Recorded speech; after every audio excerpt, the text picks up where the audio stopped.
Blast me to the mortal realms! It's time for the Mad Merlins review of Warhammer Age of Sigmar Stormbringer, issue 57, by Hachette Partworks and Warhammer. Hello everyone, welcome back to another Warhammer Age of Sigmar Stormbringer review, and today we are looking at issue 57. We're almost to the home stretch. We've got 59, 60, 61 and 62 next week, so we're starting the last next month, so we're starting the last I'll get it right. We are starting the last leg of this collection. We haven't heard as of yet if we're going to be expanding into another 10 issues like with Imperium. I know that was a bit of a mixed bag.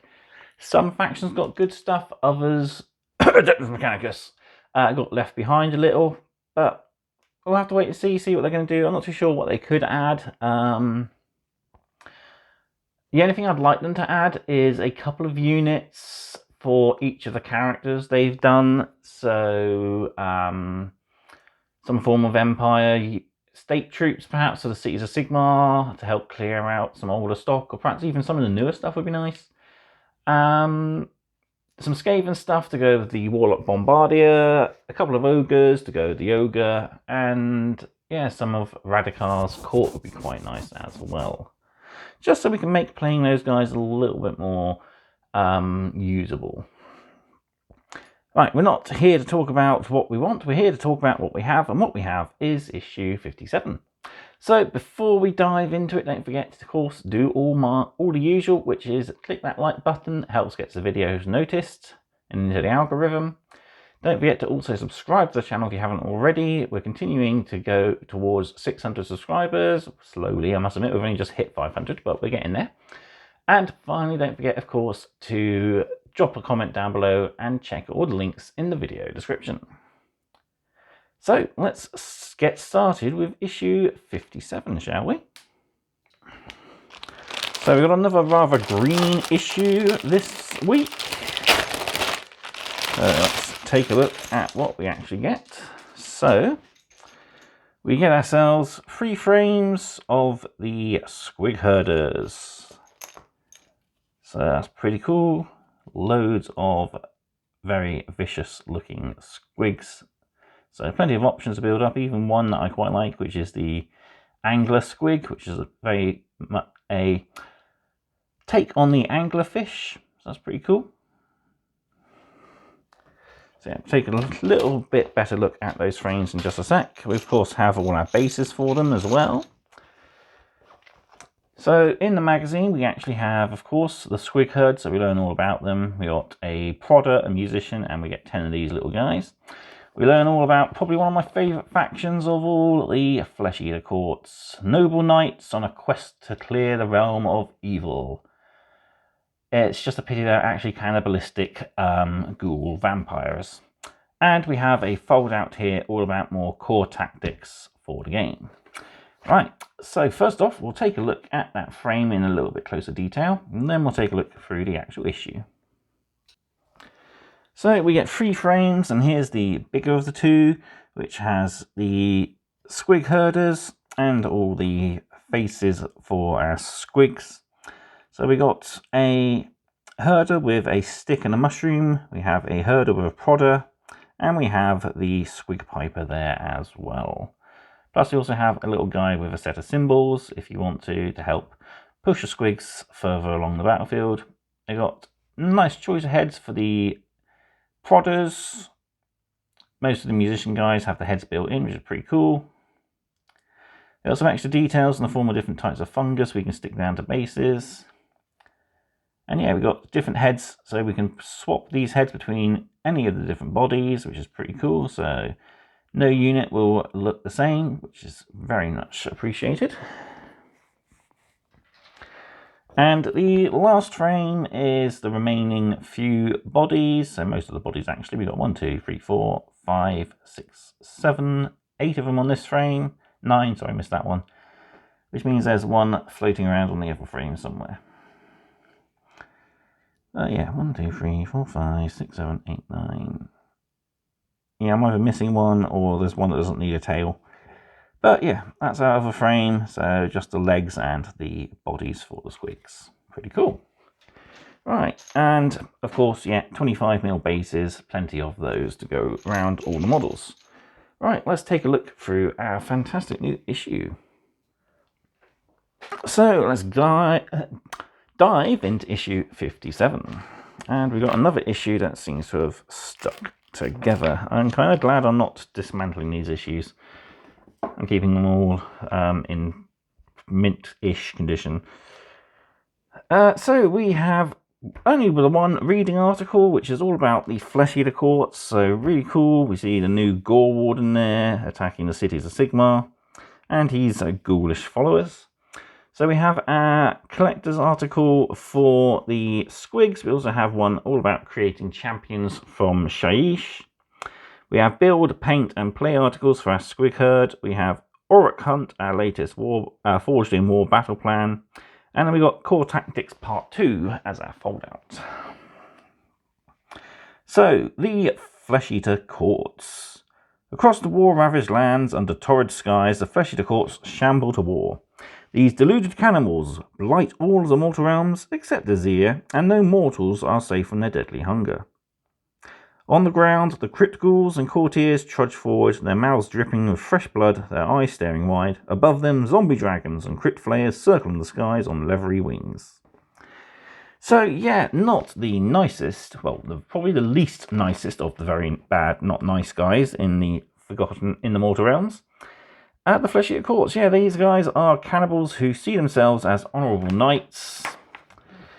And yeah, they are delusioned by the Mortarch of Delusion, Mr. Usheron. And here we have the Ghoulish Domains. So we've got the Morgaunt, which was the star of one of my paint videos. The Hollowmorn, my personal favourite, as I got a nice, easy, sickly green paint scheme for those guys from the Mortal Realms collection. The Blisterkin and the Gristlegore as well. So these are the different dukedoms or kingdoms of the Flesh Eater Courts, and as we can see, the delusional prince there, he's actually looking in the cracked mirror and he's still seeing what he used to be as human, a rather fat-nosed, pompous royal. Not much has changed then. So yeah, pretty cool. As I said, one of my favourite of the factions of death, just because they see themselves as so righteous, yet they are so actually visibly horrible, and they are a fun paint project, I'll give them that. But yeah, I think I do have a favourite for most of the factions. Yeah, Skaven for Chaos, obviously. Order is a little different. There's too many that I like in Order. I do think the Sylvaneth, though, have a bit of a soft spot in my heart. Destruction is probably the only faction I don't like that much, except for possibly the Ogres. But yeah, a lot of the other stuff in Destruction I just don't like. I've never really been one for greenskins. Goblins possibly, but Ogres are probably the only Destruction faction I do see myself liking. Which is why I'd like to see some extra issues with some stuff for those characters packs we've had. And maybe a little campaign that introduces them into the collection as well, which would be pretty cool. So, moving on, then we have our collect article for the Squig Herd. Squig Herds are clusters of bouncing mayhem, comprising bad teeth, bad breath, and bad attitudes. The herds are egged on, but not exactly controlled, by fearless grots who have thrown caution to the wind and decided to marshal these errant beasties as a pastime and occupation. So, we see the squigs all painted. There's the angler squig. We got a squig with a weird little squig snail sort of thing.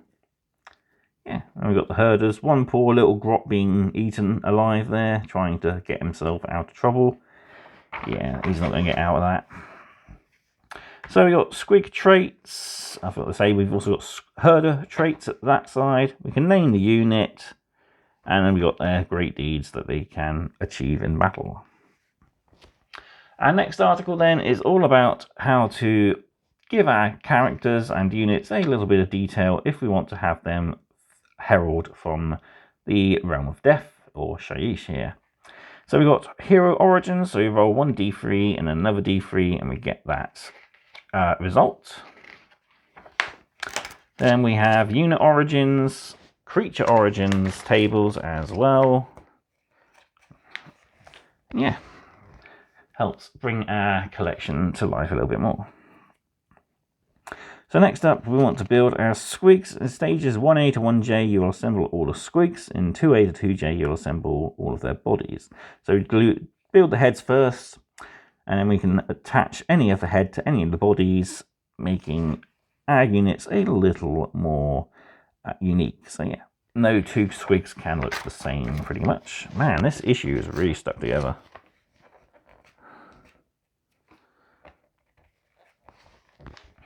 So yeah, we continue building our Squig Herds, then we start the bodies, and our final assembly is there. We've got all these extra details, as I said, to glue down to our squigs. And finally, we got our herders. So you can either build one with the cymbals or one with the bagpipes, as they both use the same back body. And you've got a choice of two faces. And then you can either build the prodder or the one with the mushroom, which is pretty cool. They got two nice armoured heads there, so they're a little bit more protective about themselves. They don't really care too much. They've armoured themselves up to protect against the squig's bites. So yeah, pretty cool. With that, the Squig Herd is done. Now we can move on to painting. So all our grots, we want to base coat them with Abaddon Black, and then the squigs with Corn Red. Picking up the wood details with Catch and Flesh, Barracknell Burgundy for all the gums and tongues, Retributor Armour for the moons, Lead Belcher for all the silver, Abaddon Black for spines and claws, plus the Angler Squig's Eye Lantern for on the squigs, Auric Flesh for all our fleshy bits on the grots, Runelord Brass for the symbols if you've built the symbol, Wraithbone for the teeth and the bagpipes, as well as the rope if you've built the one with the rope. And there's some bits of rope on the inside of the symbols to pick out as well. Mephiston Red to pick out the caps of the mushrooms and the bagpipes. Corax White to pick out the spots. Cantor Blue to pick out the narrower mushrooms there. Corn Red for the squig hide pouches on the prodder. Avalanche Sunset for the eyes. And then we're on to shading. So Barracknell Burgundy and Corn Red details all shaded with Nuln Oil, as is Lead Belcher and the wood. Agric Earthshade on the red mushrooms and the brass details, Phonian Camoshade on the grot skin, and Skeleton Horde on all our Wraithbone details. Finally then, Ryken Flesh Shade for any gold moons, Gryph Grey over the blue fungus, Ogre and Camo to highlight the grot flesh, and Stormhost Silver to highlight any of the silver. And that's it so far. We've got a lot more colours yet to add to these guys, but they do look pretty ferocious. You can, of course, base them in the basing tutorial scheme, which is that Agrellan Earth, which is really cool, makes it nice and crackly.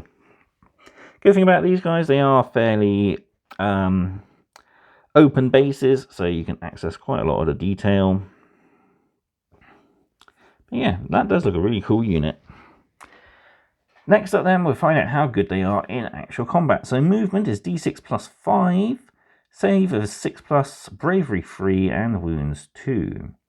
So we have a Fangfield Gob and Prodder as our weapons. So the Fangfield Gob has 3 attacks, 4 to hit, 3 to wound, -1 rend, and 1 damage.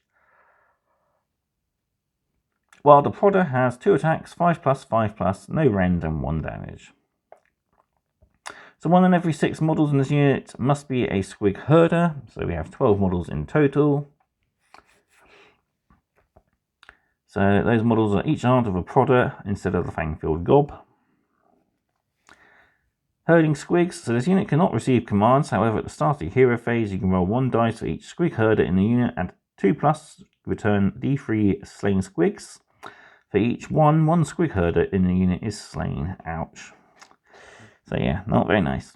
And then Squigs Gone Wild. Each time a cave squig in this unit flees before the model is removed, on roll a dice on a 2 plus, pick an enemy unit. That unit suffers a mortal wound as it grabs a snack to go, pretty much. So yeah, there we see them with some of the other Moon Clan units. The Stabbers there, which is the alternate build for the shooters we had. way back. The Boingrot Bounders there, although I think that's more the Squig Riders there with the sickles and hand weapons. So yeah, Herding Squig rule and the Squig's Gone Wild rule as well there. Next up then we have our latest battle plan, so the Orruk Hunt. So we want our Forces of Order and Forces of Destructions. So we have 2 heroes and 4 troops, and 2 heroes, 4 troops on the other side. And for our setup, we want all 3 mats, destruction in the centre, order either side, so this is the opposite of what happened last time. And our objectives go along the centre line, not horizontal, not vertical. So usual objective points, one for one objective, one for 2 objective, and 1 for more than the opponent. Then we have cornered rats, so when a destruction unit within 1 inch of at least 2 order units, add 1 to the hit rolls for that destruction unit. So yeah, they get a little bit more vicious if they are pinned down by enemy units. And again, here we have Ian and Eve setting up for their battle. Eve has gone for a nice mixture of Stormcast and Sylvaneth. So we got Durante, the Arc Revenant, 5 Tree Revenants and 5 Spite Revenants, 5 Vindictors, 5 Vigilors, the Chariot, and the Knight Arcanum. While Ian has gone for the Marshcrawl Slogoth, the Killboys, Molog's Mob, the Fungoid Shaman, the Sneaky Snufflers, the the Man Skewer Bolt Boys, and the Fanatics there as well. So before we look at the future, because there's a really special issue to look at, we have our core tactics, so the page 2. This one looks at tactics for movement, army selection, and fight orders. So let's take a look. So yeah, we got a movement tutorial here and tactics, how to do it. Think about going towards objectives, making sure you're in weapon range, and protecting other units. Excuse me. Then we want to think about what we're going to take for our army selection. So we've got line holders, which is our basic units, so the Cruel Boys and the Vindictors there. Line breakers are our elite troops, so the Praetors here and the Fanatics in a way. Snipers, so we got our Vigilors and the Man Skewer Bolt Boys there, so our shooter units. Disruptors, so characters that have a bit of special ability, so the Griffhounds, the Boingrot Bounders, and the Tree Revenants there all have special abilities that can disrupt the enemy's play. Force multipliers, so we've got like the likes of the Knight Arcanum and the Marshcrawler Slogoth. And finally we have all-rounders, so Scumdrek and the Spirit of Durfu there. And on the other side we have a little tutorial on how we want to consider taking fight orders. So combat abilities, so you might have a unit that allows them to get better if they fight first in each round.